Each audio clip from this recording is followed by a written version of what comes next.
আসসালামু আলাইকুম এভরিওয়ান, কেমন আছো সবাই? আশা করছি আল্লাহর রহমতে সবাই ভালো আছো। আমি আল্লাহর রহমতে ভালো আছি, আলহামদুলিল্লাহ। এই যে দেখো, আজকে কক মুরগি রান্না করতেছি। এই মুরগিতে অনেক তেল চর্বি, তাই আমি একটু আলু দিয়ে কক মুরগি রান্না করতেছি, যেহেতু আজকে বৃষ্টির দিন। আর এই যে খিচুড়ি রান্না করতেছি। আমার খিচুড়িটা অলরেডি হয়ে গেছে। খিচুড়ি আর তার সঙ্গে কক মুরগি আলু দিয়ে একটু ঝোল ঝোল করে রান্না করতেছি।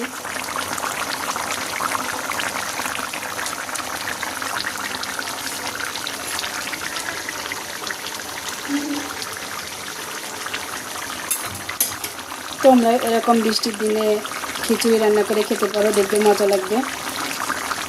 তো সবাই ভালো থাকো। আসসালামু আলাইকুম।